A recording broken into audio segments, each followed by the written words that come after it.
Hey everybody, how's it going? Hope you're having a lovely day. Welcome to today's episode of How You're Getting Fucked. I'm about to have an aneurysm, I'll be honest with you. I haven't watched this testimony yet, and I swore to myself that I was never going to listen to something that the Electronic Software Association said ever again for the rest of my life, because when they speak, they're the video game lobby. It makes me want to punch my screen. Not because they won by beating me with facts and logic and reason, not because they beat me because they're just so much better at basketball than I am. It's because they suck, they lie so hard, and somehow they manage to always win.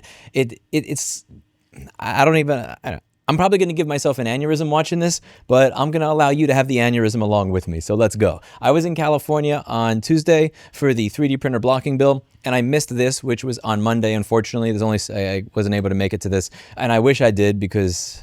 Thank you, Chair and members. Jennifer Gibbons with the Entertainment Software Association. We are the trade association for the video game industry, and we are here to oppose this bill. The bill is trying to solve a problem that has not been demonstrated.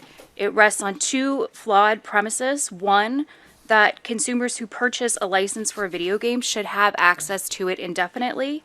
No other digital product is subject to that standard. Books, movies, music. Okay, here's the thing. Technically, what she said is actually right, and this is why it triggers me.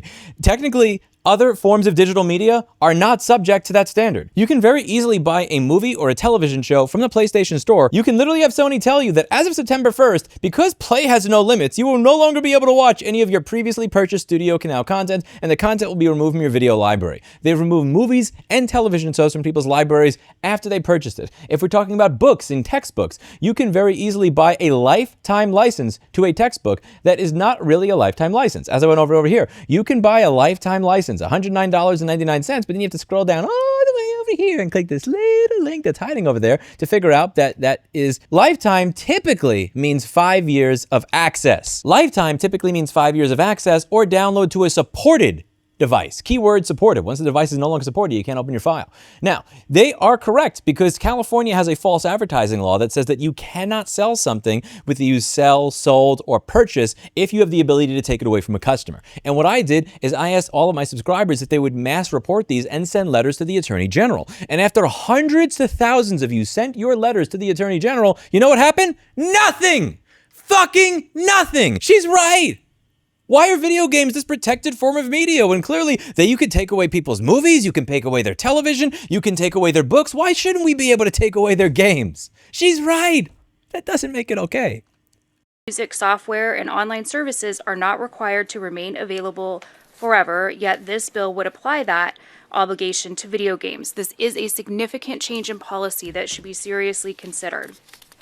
Second, the bill assumes that publishers are routinely taking games away from consumers without notice or compensation, which just is not accurate. What? This is why I have a wiki. This is why consumerrights.wiki exists. And luckily, there is a StopKillingGames wiki that goes over all this because I don't have this stuff on my wiki, but I will be mirroring it if the license allows. This is not a problem. Publishers are not taking games away from people for no reason. Thank you very much to the Stop Killing Games wiki at stopkillinggames.wiki.gg. Look at this list of games that are all dead. Look at this. There is an entire, I can hit page up and look at this. Look at everything that is in gray on the right is dead. Look at it. Look at it. Problem that doesn't exist.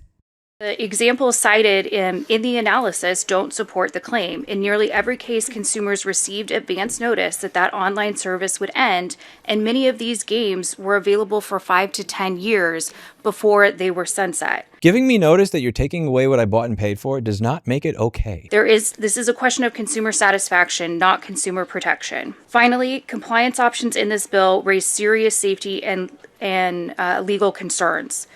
Where compliance is impossible, this bill is going to require refunds that bear no relationship to the years of entertainment that the consumer may have received. Whether they played the game for 10 years or 20 years, we would still have to provide them a refund. Yes, you would. Maybe that would get you to stop taking it away from people. And if we can't comply with the... No, it doesn't do that. It requires that you provide a refund only if you are unwilling to make available what is necessary to allow people to continue playing the game. Options. The author has said he's willing to amend the compliance options since they would encourage moving gameplay into environments outside of publisher oversight, moderation, and security controls, which raises serious safety issues. However, You heard right to repair safety issues when they were talking about replacing a battery in a phone.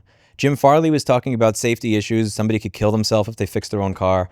And now you're hearing about safety issues if your game is allowed to continue working. I really hope that the people that are listening, if there's ever a politician that watches this channel and sees this video, listens to this and understands it for the manipulative garbage that it is. Every single time they show up to these committee hearings and talk about how this is for your safety, it is not.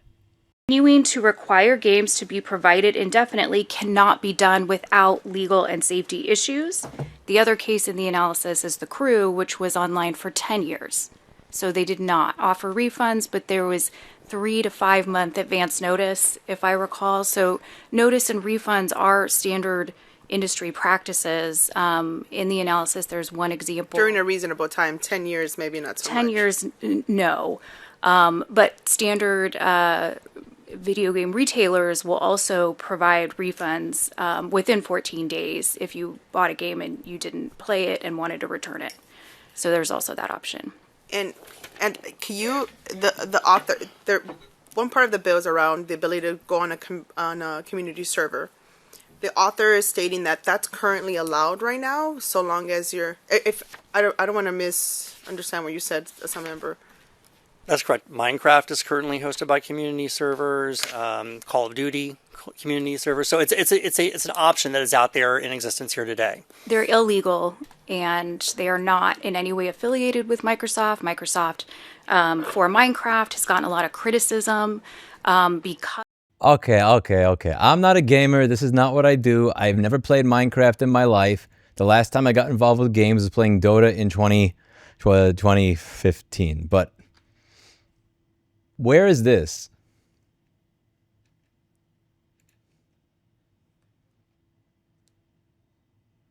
I'm on minecraft.net/en-us/download/server. Download the Minecraft Java Edition server. They're illegal. They're illegal. They put you in jail right away. No trial, no nothing. Minecraft is currently hosted by community servers. Right to jail. Call of Duty. Right to jail, right away. They are not in any way affiliated with Microsoft. Believe it or not, jail. Now, here's the thing. I'm not mad that she was able to lie. I'm mad that the vote overwhelmingly was not in favor of this bill being passed, in spite of all of this. And here's the thing that bothers me the most about all this. When we were talking about 3D printing and why this law that would require that every single 3D printer sold in the state of California should have blocking software on it that detects if it thinks you're trying to print a gun part, we said that this is impossible. This cannot be done. And we are factually correct because nobody has produced anything that has done this before. It fundamentally cannot be done. We're not trying to scare you when we say if you pass this bill, this all goes away. But when you ask for something impossible to exist, it can't be done. And they ignored it.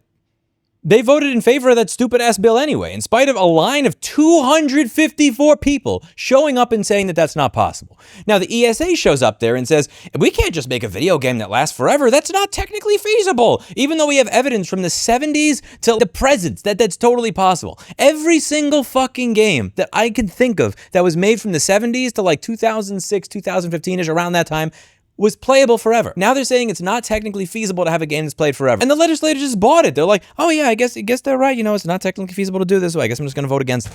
Why is it that that same standard is not applied to consumer protection? Why is it this double standard? Why is it that when people come to the California State Senate to say, listen, what you're asking for to have complete control over my device is not technically feasible. Here's a list of 200 people that agree with us. They say, figure it out anyway. That's on you. But then when the ESA says, hey, it's not technically feasible to make a game last forever, even though there's 30 to 40 years of evidence saying that that's bullshit, they agree with it. If every one of those senators was 10 years old, I would accept it. Because if you're 10 years old, you started growing up around the time that The Crew came out. You were never alive for a time period when you bought something, you owned it. I could forgive the senators that voted against moving forward on this bill if they were 5 or 10 years old. But they're not. The people up here are old enough, in my opinion. All of these people up here are old enough to remember what it is like to purchase a game and not have the game taken away from you. It is fucking disgusting to me that when consumers advocate for consumer rights and say the technology that you are asking to put in my device so that it can control me and spy on me is not feasible, they're like, who cares? Figure it out. We're going to vote for it anyway because it looks good. AB 2047, Bauer Cahan. Motion is to pass as amended to appropriations. Aye. Weir, aye. Perez, Wiener, aye. But when the ESA shows up there and says it's not technically feasible to make a game that lasts forever, in spite of 40 years of evidence of that being bullshit, it works! I used to get criticized a lot back in 2015, 2017, and 2018 by a lot of more traditional activists for putting the name in the title of the people that made up bullshit. Whether it was somebody talking about a magtrometer and a microwave exploding, whether it was somebody saying this is a solution in search of a problem, I always included the name of the lobbyist. And that's not because I wanted them to get harassed and doxxed or anything else. Not like that. But rather because I believe that people need to feel the shame that's attached to these statements that they are making. If there needs to be, this can't be just a job, in my opinion. You tell me if you think this is crazy. It can't just be a job to show up and lie blatantly to a group of people about something that will affect 10 or 30 million people without there being some sort of shame attached to it. If I put up a sign on the door of my business that said, "No black cats allowed," or "No black people allowed," or "No Jews allowed," or like "No Muslims allowed," there would be a lot of shame involved in that, right? Like there would be societal shaming. In fact, there'd probably be a bunch of legal consequences. You can't do that, right? There's a shame attached to it. And in my opinion, there needs to be a similar type of shame attached to people who decide to go up there and make shit up to fuck over consumers. It's one thing to say, I think interest rates should be higher for this reason. I think they should be lower for this reason. It's another to have an argument on how long a warranty should be legally mandated for. All this stuff, we can have disagreements, we can have passionate disagreements, but that is what the legislature is for. When you show up and you make crap up and legislators make decisions based on your lies, not only do I think that we should hold the legislators accountable, but you should also hold the lobbyists accountable. The reason that I put the names in the title when I would make those videos is because I wanted there to be shame associated with it. I want people to see that shit and think, they're swiping on Tinder and go, you know what? I would have swiped right on that, but you're the person that made up a part of a microwave that doesn't exist to trick people out of right to repair. Swipe left. I'm not talking about some cancel culture-ish policing of speech kind of thing. I just believe that there should be some sort of shame attached to knowingly lying about something in order to get a six-figure income for doing nothing. This is not just a job. Your lies are fucking with millions of people. That's not okay. Just my thought. This is not okay. We have freedom of speech in the United States. Freedom of speech is important because sometimes somebody may say that I'm lying about something simply because they may have different sources than I do, or we may disagree. That's why it's important that I believe that she should be able to go up there and say what she says.